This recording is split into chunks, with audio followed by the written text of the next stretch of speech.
Well, you're listening to CKUA Radio. My name is Grant Stovall. And next up on Alberta Morning, a discussion about a new play called Forgiveness, which is based on the acclaimed memoir of the same title by Mark Sakamoto, telling the stranger-than-fiction story of two of Mark's grandparents.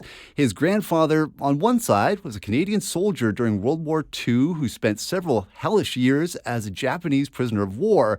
Meantime, his grandmother, on the other side of his family, had her life devastated during the war as well, when she and her family were uprooted and interned by the Canadian government.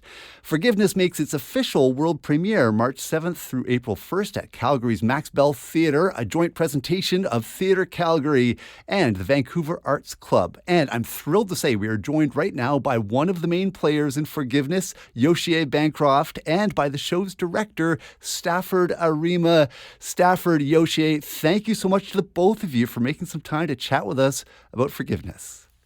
We're thrilled. Yeah, thank you for having us.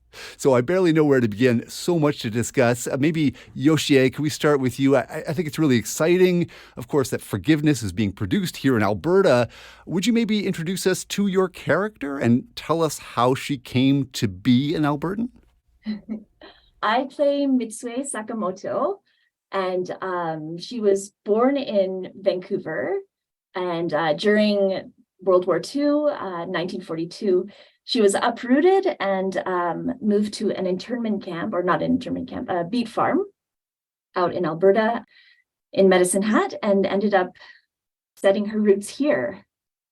It's a pretty amazing story, which, I mean, it's a Canadian story and very much an Albertan story, but it's also a universal one.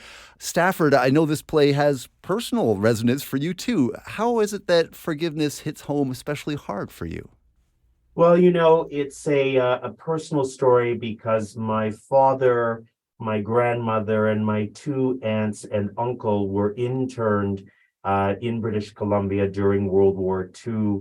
And so, the impact of that experience for the Arima family was devastating, but in many ways very similar to the experience that the Sakamoto and Mitsue's family experienced, which is, yes, devastation, yes, hardship, adversity, but how does a family come through that adversity? And I think what is so extraordinary about the universality of Forgiveness is that you don't have to be Japanese Canadian or a Canadian prisoner of war in Asia to understand adversity, to understand what it means to go through something, and how do you come through that? And coming through the experience is what makes Forgiveness for me, and I think for audiences, a very universal themed experience. It's such a powerful story, and it's kind of just right there in the one-word title. I mean, this is a story that, yes, is about these horrific, traumatic events, but it's what comes later. And Yoshie, I know your character finds herself thrust into a family with Ralph McLean, who is somebody who's had a kind of mirror image experience of imprisonment and atrocity during the war. When these two survivors, these two characters, eventually do meet at a family dinner decades later in 1968, what sort of a relationship did she have with Ralph? And how do you feel as an actor? What sort of nuance are you bringing to that relationship?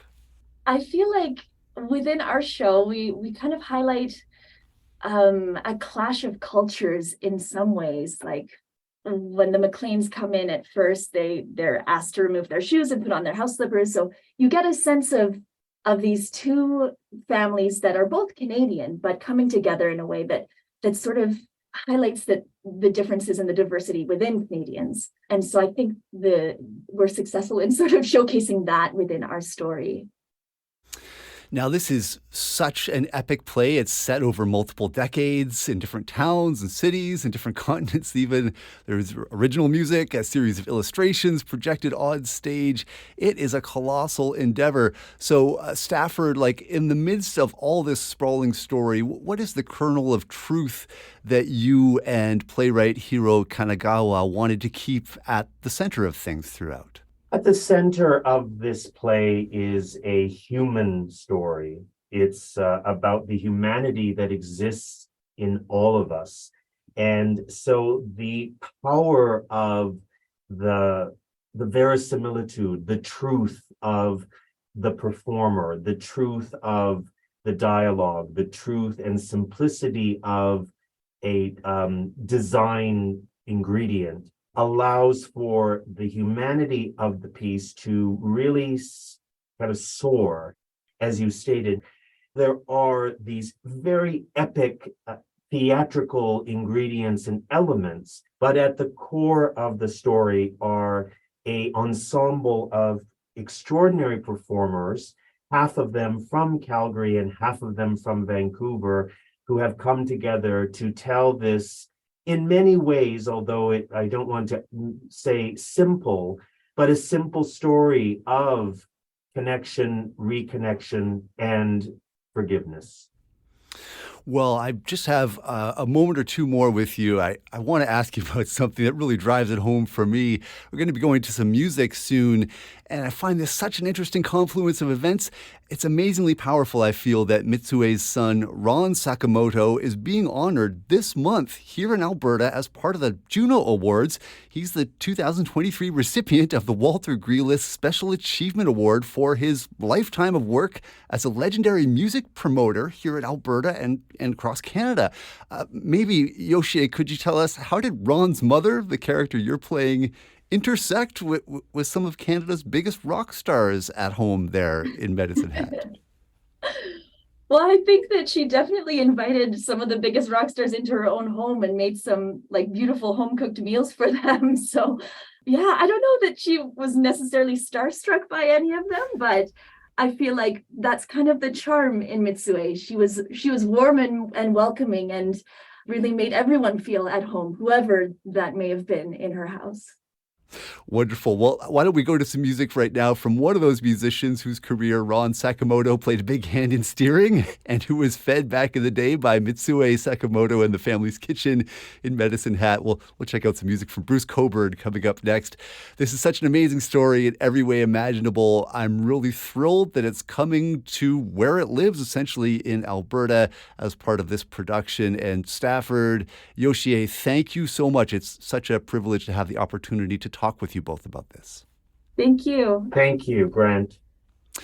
Forgiveness makes its official world premiere March 7th through April 1st at Calgary's Max Bell Theatre. Yoshie Bancroft is one of the stars of the play, and it's directed by Theatre Calgary's artistic director, Stafford Arima. Details and tickets can be found at theatrecalgary.com.